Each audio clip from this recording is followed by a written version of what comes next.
Assalamualaikum warahmatullahi wabarakatuh. Alhamdulillahirabbil alamin. Allahumma sholli ala sayyidina Muhammad wa ala ali sayyidina Muhammad. Langsung skip saja video ini ke menit 1:30 jika ingin langsung mendengarkan kajian dari Ustadz Hanan Attaqi. Di sini saya akan membacakan komen-komen dari sahabat kita semuanya. Jika ingin komenan dibacakan, insyaallah tuliskan saja ya di kolom komentar. Di sini dari Gita Makeup 418. Masya Allah Ustadz, saya sedang terpuruk sekali saat ini. Tiba-tiba video ini muncul seketika semuanya resah ini hilang. Masya Allah. Banyak kejadiannya teman-teman, tiba-tiba muncul di beranda yang ternyata isi dari kajian Ustadz Hanan Attaqi itu pas dengan apa yang teman-teman resahkan. Semoga itu merupakan hidayah dari Allah. Berikutnya dari Bulls pulang underscore. Tafakur alam di puncak gunung aja semuanya terlihat kecil Ustadz. Apalagi dari langit ya. Masya Allah. Berikutnya dari Nor.urnakat. Bener banget Ustadz. Maka jangan terkagum-kagum dengan duniawi. Kagumlah pada sang pencipta alam semesta dan seisinya. Dengan lebih mendekatkan diri lagi, dia hidup akan sangat nikmat. Biar hidup mungkin maksudnya. Oke teman-teman, langsung saja kita simak kajian dari Ustadz Hanan Attaqi. Selamat menyaksikan. Bismillahirrahmanirrahim. Assalamualaikum warahmatullahi wabarakatuh. Alhamdulillahi wa kafa, wassalatu wassalamu ala rasulillahil mustafa wa ala alihi wa sahbihi ahli siddiqi wal wafa. Teman-teman yang dirahmati Allah Subhanahu wa taala, puji syukur kepada Allah atas nikmat hari ini yang Allah berikan kepada kita mulai tadi subuh. Berbahagialah buat teman-teman yang tadi subuh bisa sholat subuh berjamaah. Kemudian sholat duha. Terus aktivitas hari ini di tempat tugasnya masing-masing, di kampus, di sekolah, di tempat kerja. Dan sore ini sampai malam Allah berikan atau Allah sempurnakan nikmat hari ini dengan insya Allah duduk di dalam majelis ilmu. Mudah-mudahan teman-teman yang istiqomah setiap pekan duduk dalam majelis ilmu akan semakin dikenal oleh para malaikat, terutama malaikat-malaikat yang khusus bertugas mencari majelis-majelis zikir di muka bumi.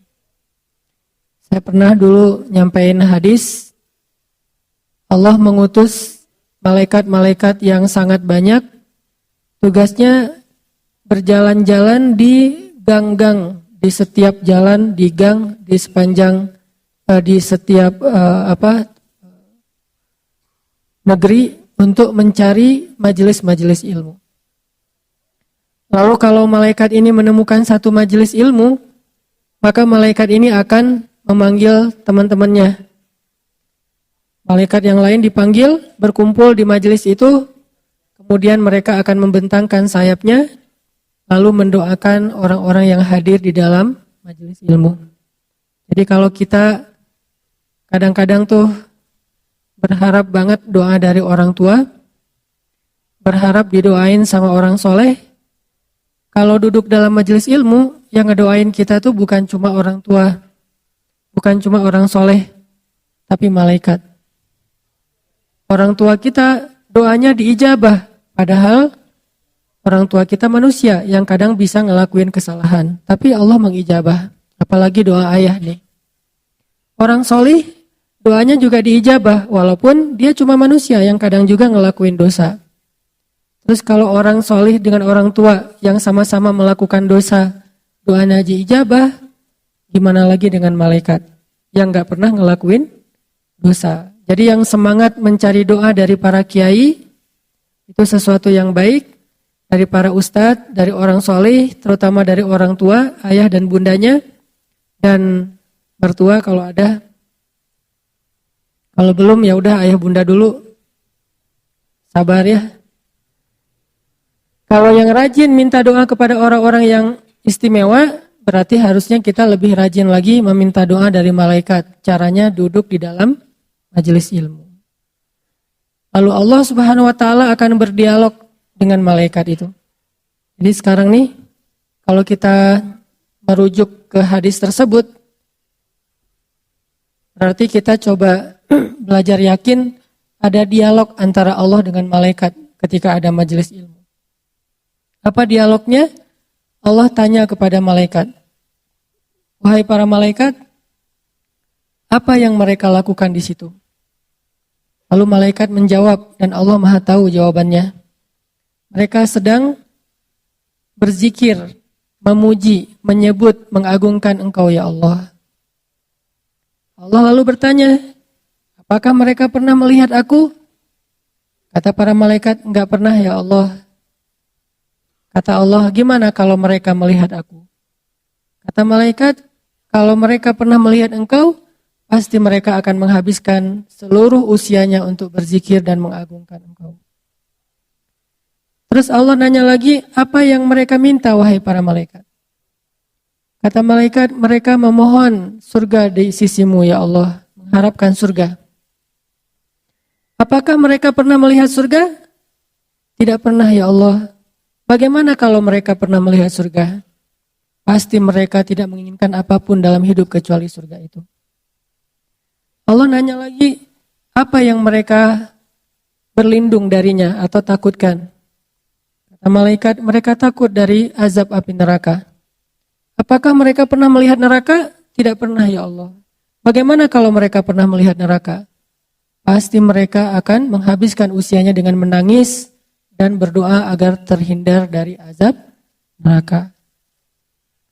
Wahai para malaikat, saksikanlah, sesungguhnya aku telah memperkenankan semua harapan dan keinginan mereka. Aku jaminkan untuk mereka surga dan dibebaskan dari api neraka. Ini janji Allah kepada para malaikat. Malaikat mengatakan, amin. Tiba-tiba ada malaikat yang qadarullah ya, kalau bahasa kita nggak sengaja melihat ada orang di situ tidur. Ya Allah, gimana dengan si fulan yang dia itu cuma tidur di dalam majelis itu, nggak sengaja ikut taklim, dia lagi istirahat di masjid, tiba-tiba ada taklim dan dia jadi kebawa di dalam majelis tersebut. Nggak niat ikut taklim, apalagi kalau niat walaupun sama-sama tidur. Niat sih pengen ikut taklim, cuman karena mungkin lelah banget ya, semalaman nggak tidur. Kenapa nggak tidur? Belum bisa melupakan jawaban yang sangat pahit dari calon mertua. Anak saya udah ada calonnya, kan itu berat, nggak bisa tidur semalaman. Nah besoknya dia pengen self-healing, hadir dalam majelis ilmu. Sampai di sini sakinah. Nggak bisa dapat sakinah mawaddah warahmah, dapat sakinah di dalam majelis ilmu. Jadi benar emang yang masih berstatus gitu, yang masih berstatus sendiri, mungkin salah satu cara untuk kita menjaga ketenangan diri kita, kalau nggak bisa ngelihat wajah pasangan, minimal kita hadir dalam majelis ilmu. Tapi lebih keren lagi hadirnya berdua sih. Tetap angger ya. Nah, ya Allah tuh ada orang tuh, dia cuman tidur doang di situ, cuman mampir, nggak sengaja dan nggak ada niat pengen cari ilmu. Gimana dengan dia? Kata Allah, dia termasuk di antara orang-orang yang mendapatkan rahmat. Artinya nggak tahu nih, dia dapat apa yang dijanjikan atau sekedar dapat rahmat, tapi tetap dapat kebaikan. Padahal nggak sengaja. Gimana yang sengaja? Gimana yang udah prepare, yang udah diniatin, yang udah kepengen banget datang jauh-jauh? Pasti al-jaza wa ala qadril masyaqqah. Balasan itu tergantung tingkat kesulitan. Jadi bahagialah teman-teman yang insya Allah apa yang teman-teman lakuin hari ini akan jadi berita gembira nanti di padang mahsyar. Tiba-tiba kok masuk golongan yang keren banget, wajah-wajah mereka bercahaya. Kenapa saya masuk golongan ini? Kamu adalah golongan yang kedua dari 7 golongan yang dapat naungan Allah, yaitu pemuda yang tumbuh dalam ketaatan kepada Allah Subhanahu wa taala. Teman-teman yang dirahmati Allah, malam ini kita coba mengambil beberapa booster atau motivasi bukan dari saya, tapi dari seseorang yang Allah rekomendasikan di dalam Al-Quran. Walaupun mungkin boosternya itu tidak ada di YouTube, nggak ada di Instagram, tapi followersnya memang banyak sini orang. Cuman dalam bentuk yang berbeda. Kita coba belajar mencari motivasi dan ngebooster hati kita dari sosok Luqmanul Hakim. Luqmanul Hakim. Yang punya aplikasi Al-Quran, coba buka HP-nya surat 31, surat Luqman. Kisah tentang Luqman di dalam ayat itu disebutin di ayat 12 sampai ayat 19, satu halaman. Surat 31, surat Luqman, dari ayat 12 sampai ayat 19. Kita tilawah ya. A'udzu billahi minasy syaithanir rajim. Mangga.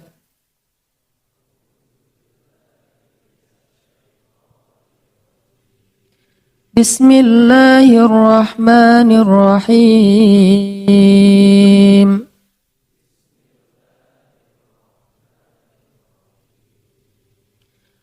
ولقد آتينا لقمان الحكمة أن اشكر لله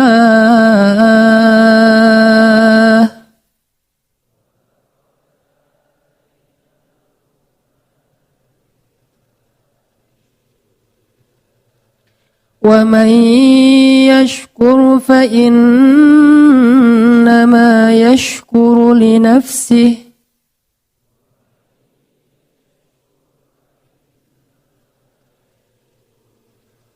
ومن كفر فإن الله غني حميد.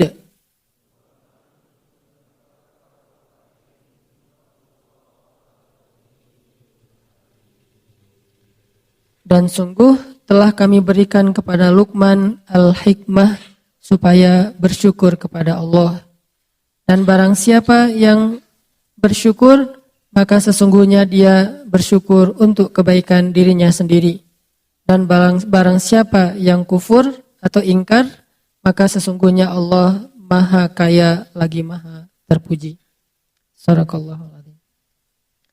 Teman-teman, kalau kita baca surat ini, nanti kita akan menemukan nasihat-nasihat yang sangat berharga dari Luqman, ada di halaman yang tadi kita baca, ayat 12 sampai ayat 19. Itu semuanya isinya nasihat Luqman kepada anaknya.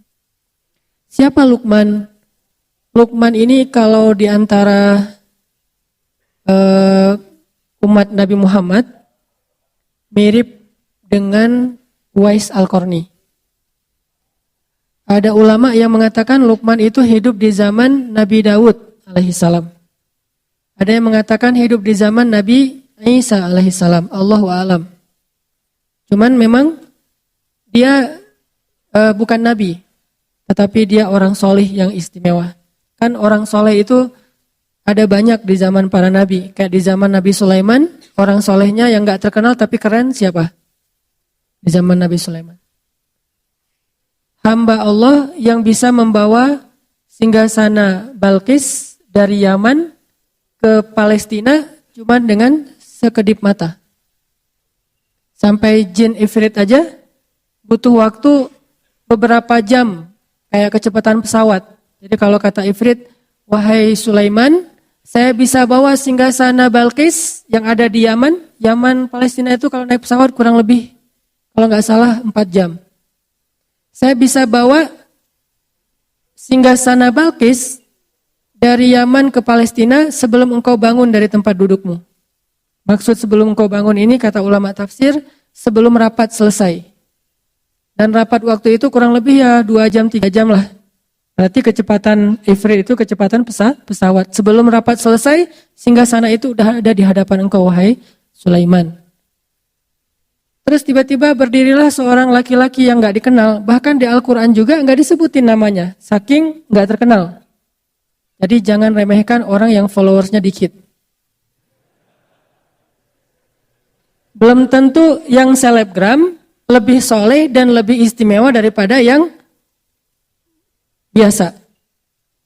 Bisa jadi yang orang gak dikenal siapa-siapa, tapi dikenal oleh Allah dan dikenal oleh para malaikat. Kan yang paling penting Allah Subhanahu wa Ta'ala yang nge-like ya setiap postingan kita. Dan kalimat like dari Allah itu radhiyallahu an. Itu penting banget tuh. Kalau kita like-nya like manusia, kalau sahabat like-nya like pencipta manusia radhiyallahu an. Abu Bakar radhiyallahu an. Umar radhiyallahu an. Hanan Ataki? Gak ada kan? Gak mungkin juga saya ngaku-ngaku radhiyallahu an. Dan gak ada juga orang yang sepakat mengatakan Hanan itu sih radhiyallahu an juga. Gak ada kan ya? Berarti belum dapat like dari Allah Subhanahu wa Ta'ala. Paling-paling dapat like dari manusia. Nah, laki-laki yang di zaman Sulaiman juga mirip dengan Luqman. Walaupun kalau Luqman disebutin namanya. Di zaman Nabi Isa ada orang kayak gini, di zaman Nabi Daud ada, di zaman Nabi Musa ada, banyak. Di zaman Nabi Musa salah satunya Khidir. Gak terkenal, tapi dia punya kelebihan. Sampai selebgram seperti Musa aja belajar kepada Khidir. Laki-laki ini berdiri mengatakan, ya Sulaiman, izinkan saya membawa singgasana Balqis dari Yaman ke Palestina dalam sekedip mata aja.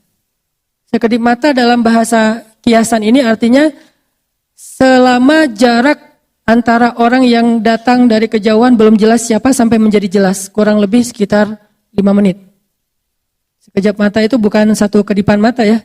Tapi bahasa kiasan, kata ulama tafsir, kalau ada yang datang dari jauh tuh, itu siapa ya? Kayak asa kenal gitu. Nah, sampai benar-benar jelas, kira-kira berapa menit kalau dia jalan kaki? Dari orangnya agak-agak asa kenal sampai kenal. Berapa? Sampai 5 menit? Tergantung jalannya ya.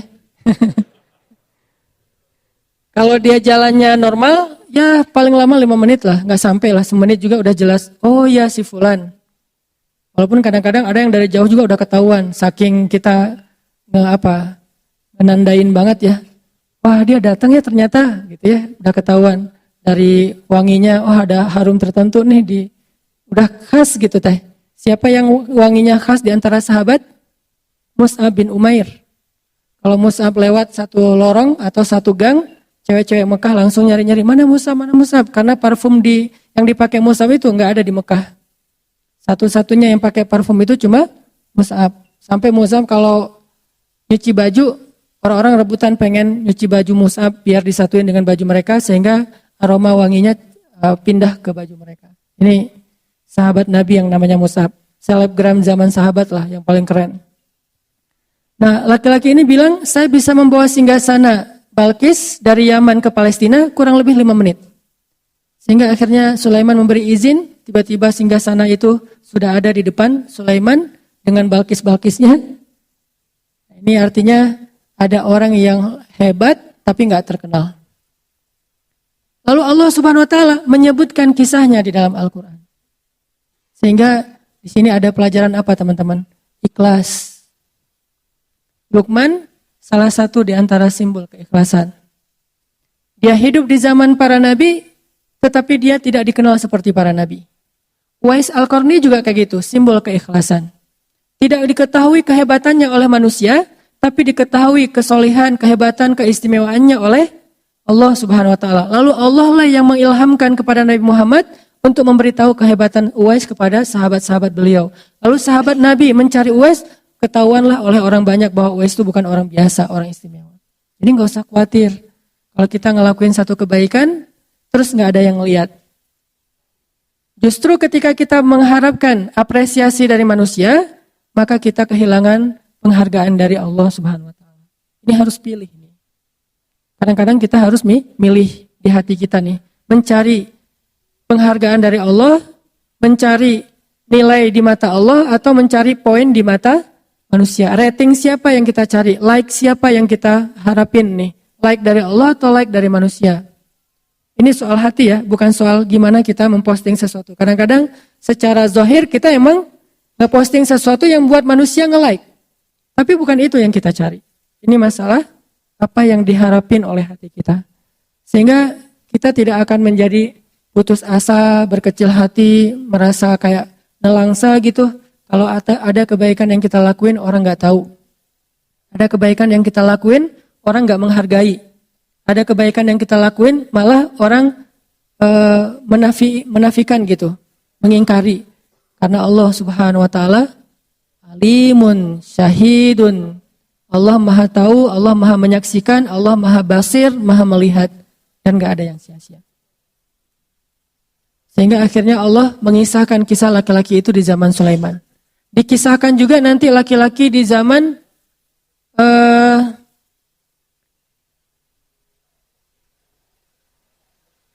Nabi Nuh alaihissalam. Dikisahkan juga laki-laki di zaman Nabi Ibrahim alaihissalam. Banyak banget nih orang-orang kayak gini.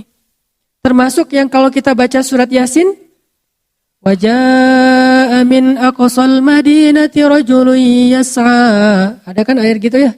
Datanglah seorang laki-laki dari tengah kota, berjalan terburu-buru, pengen menyelamatkan para nabi yang lagi mau dibunuh oleh Bani Israel. Siapa laki-laki itu? Gak ada namanya. Kalaupun ada, tebakan dari para ulama, Habib An-Najjar. Tapi itu bukan dari Al-Quran, bukan dari hadis. Hanya interpretasi ulama, entah benar entah enggak. Al-Quran sendiri gak nyebutin namanya, tapi Allah menyebutkan kisahnya. Ini berarti orang istimewa. Gitu juga dengan istrinya Fir'aun. Istri Fir'aun ada namanya di Al-Quran? Nggak ada. Yang ada Imratu Fir'aun, istri Fir'aun. Kenapa disebutin kisahnya? Karena dia istimewa. Walaupun orang tidak menyebut-nyebut nama dia seperti menyebut-nyebut nama Musa atau Harun.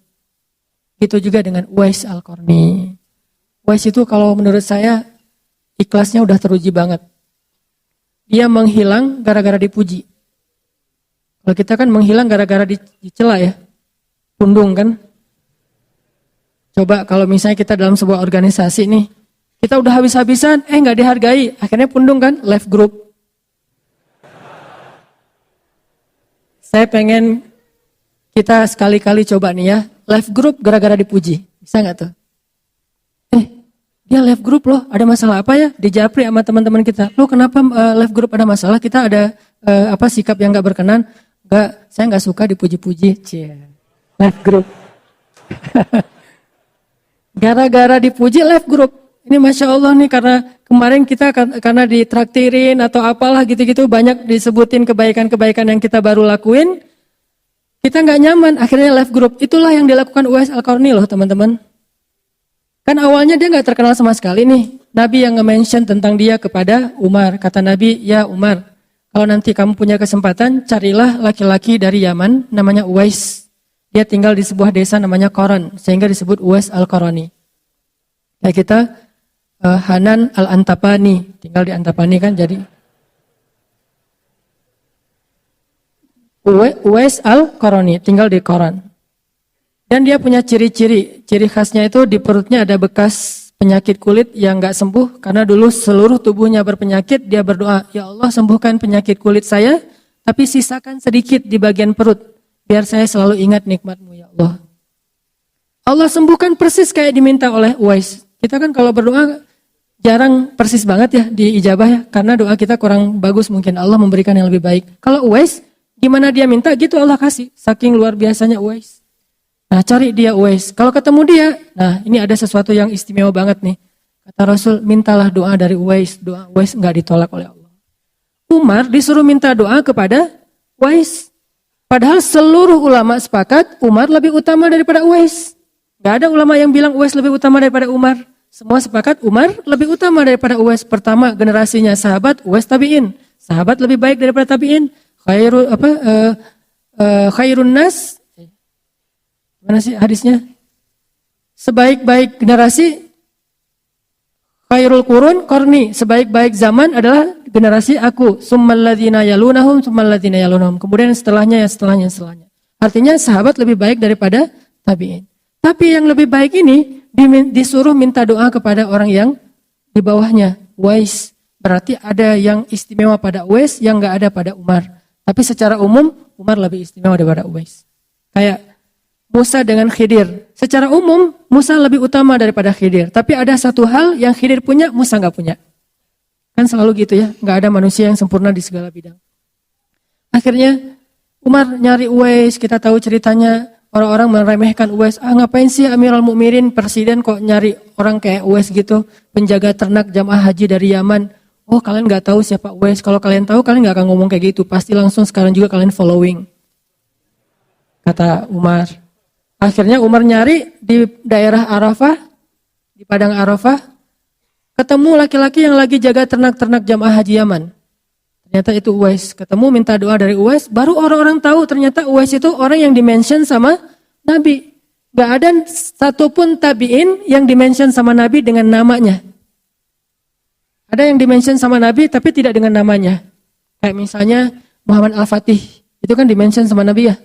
Nanti akan muncul satu pasukan terbaik, sebaik-baik amir-amirnya dan seterusnya lah, hadis secara umum. Tapi gak disebut namanya Muhammad. Nama belakangnya Al-Fatih, nggak disebut. Cuma disebut negerinya Konstantinia atau Konstantinopel. Uwais disebut namanya, disebut ciri-cirinya, disebut nama desanya. Disebut keistimewaannya. Baru orang-orang mulai tahu. Mulailah berbondong-bondong datang ke Uwais. Uwais. Yang tadi berangkat Uwais bawa ternak, sekarang pulang Uwais diarak. Bayangin, tadi berangkat dari Yaman ke Mekah, Uwais yang bawa ternak-ternak mereka di belakang. Sekarang pas pulang ke Yaman, Uwais diarak ramai-ramai. Uwais kayak juara gitu, champion. Untung nggak pakai you are the champion gitu ya, pulang. Pulang Uwais tuh sebagai tokoh luar biasa. Sampai di Yaman orang-orang udah menanti kedatangan Uwais karena berita tentang Uwais itu udah sampai di Yaman. Udah banyak banget orang yang nunggu-nunggu kedatangan Uwais. Pas Uwais datang, di sepanjang jalan masuk gerbang Yaman itu orang menunggu-nunggu Uwais. Seolah-olah kayak Nabi baru hijrah. Tola'al badru alaina. Wah rame aja. Uwais jadi gak nyaman diperlakukan kayak gitu. Kalau kita kan senang. Uwais keren juga nih. Di apa gitu ya. Uwais gak nyaman diperlakukan gitu. Ini istimewanya Uwais. Akhirnya dia left. Baru masuk ke rumah orang-orang udah pada ngantri. Terus udah ada panitia. Entah siapa yang bikin, mungkin RT RW langsung bentuk panitia gitu kan. Daftar. Ngapain? Minta doa. Yang jomblo datang ke Uwais pulang nikah. Enak juga ya di zaman Uwais ya, tinggal minta, Uwais saya mau minta doa apa, saya mau nikah, ini orangnya. Jadi bukan ke dukun, bawa aja fotonya sekalian, ini orangnya. Kalau ke dukun kan bawa foto, bawa rambut ya, ke Uwais bawa foto aja, ini Instagramnya, oh ya, ntar saya following dulu ya. Bahaya. Nah udah gitu, orang berbondong-bondong pengen minta doa dari Uwais. Uwais menghilang. Raib aja gak tahu kemana, left. Gak mau dipuji-puji, gak mau dihormati, gak mau dipuja, gak mau jadi selebgram. Hilang, ketemu-ketemu, kalau gak salah di Basroh. Ada seseorang yang lagi musafir, terus mampir di sebuah rest area, istirahat, ngelihat seorang laki-laki lagi berzikir di sebelah sungai gitu. Pas ditanya, nama Anda siapa? Uwais. Uwais yang mana nih? Dari mana asalnya? Dari Yaman. Yaman di mana? Dari desa Koron. Oh ini Uwais Al-Qarani, rame lagi berbondong-bondong orang mampir di rest area itu. Tiba-tiba rest area 97 itu, wah rame aja. Wah semua orang pada mampir. Pokoknya kalau kamu ke Jakarta jangan lupa mampir di situ ya gitu modelnya. Semua mampir di tempat Uwais tinggal. Raib lagi. Gak mau banget sama sekali dipuja sama manusia. Raib, hilang, ketemu-ketemu. Dalam satu peperangan kaum muslimin, di zaman Umar bin Khattab ketemu Uwais di antara para syuhada sudah meninggal dunia habis berjihad syahid di jalan Allah Subhanahu wa taala. Coba. Ini orang yang luar biasa, enggak terkenal, enggak ada yang tahu, tapi Allah Maha tahu dan memberitahu kepada kekasihnya Rasulullah sallallahu alaihi wasallam. Gitu juga Luqman, kurang lebih seperti itu. Cuman di zaman yang berbeda. Menurut saya selalu ada orang kayak gitu di setiap zaman. Cuman kalau dulu dimention di Al-Quran, kalau sekarang kita harus cari sendiri. Jangan selalu berpikir bahwa orang yang kita anggap biasa-biasa aja, itu orang yang memang benar-benar biasa. Enggak, belum tentu. Kadang kita ngeremehin orang tua kita. Kadang kita ngeremehin pasangan kita. Padahal mungkin dia lebih dicintai Allah daripada orang-orang yang selama ini kita puja-puja. Kayak ada orang yang baru hijrah misalnya. Dia muja ustadznya banget. Sampai ketika orang tuanya ngasih nasihat, dia nggak mau dengar. Ayah tahu apa, mak tahu apa gitu. Belum tentu orang tua kita yang nggak tahu banyak tentang agama, berarti dia bukan siapa-siapa di mata Allah.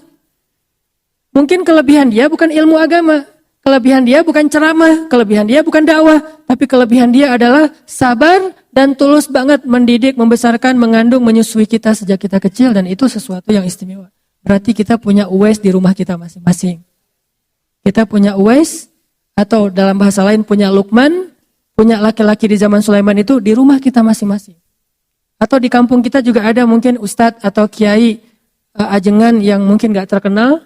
Dia cuma ngajar-ngaji anak-anak di kampung. Saya kenal beberapa orang di situ kayak gitu di daerah Cianjur pedalaman. Beliau yang menanggung biaya listrik musola yang beliau ngajar. Jadi anak-anak itu belajar ke beliau gratis. Terus biaya listrik setiap bulan beliau yang tanggung. Dari hasil panen beliau yang memang pas-pasan gak terlalu banyak. Ini orang luar biasa, gak ada yang kenal sama beliau. Tapi alhamdulillah Allah beri kesempatan saya kenal beliau. Saya tahu, oh ini Uwais di zaman ini nih, salah satunya nih. Orang-orang kayak gini, kalau kita ketemu, jangan sia-siakan kesempatan, langsung minta doa. Kayak tadi, pengen ketemu Uwais karena statusnya masih sendiri, ada Uwais di zaman kita. Siapa? Ayah kita mungkin? Siapa? Seorang kiai yang tidak terkenal, kiai biasa aja, tetapi justru karena dia biasa aja, Allah lebih mencintai dia mungkin. Karena keikhlasan dan kerendahan hatinya. Luqman kurang lebih seperti itu. Sehingga Allah Subhanahu wa taala mengangkat derajat Luqman. Kan Allah itu tu'izzu man tasya wa tudhillu man tasya. Allah itu mengangkat derajat siapa yang dia kehendaki dan merendahkan siapa yang dia kehendaki. Yang sangat terkenal Allah rendahkan kayak Fir'aun, Namrud, Haman, Qarun, Allah rendahkan. Yang gak terkenal Allah tinggikan seperti Luqman salah satunya. Tu'til mulka man tasya wa tanzi'ul mulka mimman tasya wa tudhillu man tasya wa tu'izzu man tasya wa tudhillu man tasya. Allah kasih kekuasaan kepada siapa yang Allah kehendaki, Allah cabut kekuasaan dari siapa yang Allah kehendaki. Allah berikan kemuliaan kepada siapa yang Allah kehendaki, Allah hinakan siapa yang Allah kehendaki. Terserah Allah. Makanya kalau kita ngelakuin satu amal mencari ridha Allah, mencari rating atau poin like dari Allah Subhanahu wa taala, mudah-mudahan kalau Allah memberikan izzah, kemuliaan, gak ada manusia yang bisa merendahkan kita. Allah yang mengangkat. Kan banyak banget orang-orang yang di zaman kita lihat kayak selebriti-selebriti yang dulunya bukan siapa-siapa tiba-tiba jadi terkenal gitu, yang dulunya ngamen di jalan tiba-tiba masuk TV, masuk dapur rekaman, jadi punya banyak album, terkenal kemana-mana, dipuji-puji sampai dia bikin lagu, dulu saya bukan siapa-siapa, saya dulu dihina, sekarang saya dipuja, gitu-gitu deh. Banyak kan kisah yang kayak gitu kan ya, kayak misalnya di komik itu Dodit, yang orang anggap siapa sih orang kayak gini, kayak apa misalnya autis apa, ternyata orang kayak gitu yang kayak lempeng gitu. Kayak sadis ya, bikin orang ketawa tapi dia gak ketawa, kan sadis tuh. Ternyata malah diangkat misalnya sisi popularitasnya, Allahu a'lam tentang sisi keistimewaannya, yang jelas popularitasnya diangkat. Allah punya banyak cara. Sehingga kita gak perlu iri, dengki dalam urusan-urusan kayak ginilah. Kalau mau, kan kita tuh, kenapa sih kita memamerkan amal soleh kita atau kebaikan kita? Biar dipuji orang. Padahal ketika kita memamerkan, orang malah gak memuji. Ketika kita riya, kita sombong, orang malah gak menghargai kita. Kalau kita pengen dihargai, mendingan kita mencari perhatian Allah, capernya ke Allah gitu. Karena kalau Allah udah berkenan kepada kita, akan Allah angkat. Dan kalau Allah angkat, gak ada yang bisa merendahkan. Itu kan yang dikatakan Nabi kepada Ibnu Abbas. Ketika Nabi lagi boncengan sama Ibnu Abbas, mungkin lagi kemana gitu, lagi ke pasar berdua sama Ibnu Abbas boncengan. Ibnu Abbas di belakang. Nabi bilang, ya gulam, anakku, ihfazillah, ya faska. Yang perlu kamu jaga itu Allah, bukan manusia. Jadi jaga perasaan Allah. Kalau kita menjaga perasaan manusia, karena Allah. Kayak misalnya, jaga perasaan orang tua, karena Allah yang nyuruh. Jaga perasaan guru, karena Allah yang nyuruh. Jaga perasaan teman karena Allah yang nyuruh. Jaga perasaan mantan karena Allah yang nyuruh. Jangan sampai kita merusak hubungan mantan kita yang udah halal, tentang cerita-cerita masa lalu. Kita mention foto-foto masa lalu, nggak boleh. Malah mantan itu kalau boleh berdusta, dia memang boleh berdusta. Kan salah satu dusta di antara 3 dusta yang dibolehin kan dusta tentang mantan kan ya? Gitu kan hadisnya? 3 tempat boleh berdusta. 1 dusta dalam peperangan. Perang mah nggak boleh jujur-jujur amat. Taktik kami gini loh, strategi kami gini. Nggak kasih tahu ke Israel, nggak boleh. Karena jelas-jelas ini peperangan antara penjajahan Israel dengan bangsa Palestina misalnya. Kayak kita dulu ke Belanda, nggak boleh. Kedua, dusta untuk mendamaikan 2 orang yang pengen bunuh-bunuhan. Wah, dia ngomongin saya jelek-jelek. Enggak, saya tahu dia banget. Dia nggak ngomongin tentang kamu jelek-jelek. Justru tentang yang baik-baik dia omongin. Masa sih? Iya benar, saya jadi saksinya. Padahal enggak. Boleh berdusta kayak gitu. Jangan jadi justru kita sebagai provokator. Ada 2 orang nih, rame di grup. Akhirnya kita japri, sebetulnya maksud dia nggak kayak gitu. Walaupun kita tahu gitu banget sih maksudnya. Kita berdusta. Soalnya pas aku ketemu sama dia ya, dia sebetulnya muji-muji kamu loh. Dia nyebutin kebaikan-kebaikan kamu. Padahal nggak pernah kayak gitu. Ini dusta. Demi mendamaikan. Selama tidak berlebihan. Yang ketiga, dusta tentang masa lalu. Dengan niat bukan pengen balikan lagi. Niatnya pengen ngelupain dan taubat. Gak boleh cerita, itu tahu gak mantan gue ada berapa? Ngomong ke pasangan, wah bahaya itu. Langsung talak 3 ya. Ini, tadi kenapa jadi bab ini ya? Tadi ngomongin siapa tadi teh? Lukman? Aduh, Uwais. Ya gitu deh pokoknya. Jadi intinya adalah, oh iya benar, ngomongin cari perhatian. Ibnu Abbas ya. Yang perlu kita jaga, perasaan Allah bukan perasaan makhluk. Kecuali perasaan makhluk ini memang Allah yang nyuruh. Kita jaga tuh perasaannya. Fazillah, ya faska. Kalau kita jaga perasaan Allah, kita nggak pernah ngecewain Allah. Allah nggak bakalan ngecewain kita, nggak mungkin. Jadi kalau kita sering kecewa, ini karena kita sering ngecewain Allah juga. Aku tergantung prasangka hambaku kepadaku. Jadi jangan ngecewain Allah, ya Allah, saya tidak akan mengecewakan engkau. Allah nggak akan mungkin ngecewain kita. Mustahil. Manusia aja ada yang kayak gitu, nggak mau ngecewain kita karena kita nggak pernah ngecewain dia. Dia jaga banget tuh nama baik kita atau amanah kita. Kepercayaan kita dia jaga banget. Apalagi Allah, jaga Allah, Allah jaga kamu. Jaga Allah, Allah menyertaimu kemanapun kamu pergi. Kalau ada manusia pengen menjatuhkan kamu, kamu gak akan jatuh kecuali dengan izin Allah. Ada manusia yang pengen mengangkat kamu, kamu tidak akan menjadi terangkat, menjadi lebih mulia kecuali dengan seizin Allah. Ya, alhamdulillah sama-sama telah kita dengarkan kajian dari Ustadz Hanan Attaqi. Seperti biasa, hati yang lemah tadinya menjadi bersemangat. Insya Allah Allah istiqomahkan rasa-rasa ini ya teman. Kita tutup ya dengan doa kafaratul majelis untuk mengakhiri majelis ini. Biar barokah. Dari Abu Hurairah radhiyallahu an berkata, Rasulullah shallallahu alaihi wasallam bersabda, barang siapa yang berada pada suatu majelis, kemudian pada majelis tersebut terdapat banyak perkataan yang tidak berguna, lalu sebelum beranjak meninggalkan majelis mengatakan hal yang ini, yaitu kafaratul majelis, kecuali telah diampuni baginya apa yang ada pada majelis tersebut. Hadis riwayat Tirmizi. Bismillahirrahmanirrahim. Subhanakallahumma wa bihamdika asyhadu an la ilaha illa anta astaghfiruka wa atubu ilaik. Yang artinya, Maha suci engkau ya Allah, dan dengan memujimu, aku bersaksi bahwa tiada Tuhan selain engkau. Aku mohon ampunanmu, dan aku bertaubat kepadamu. Wassalamualaikum warahmatullahi wabarakatuh.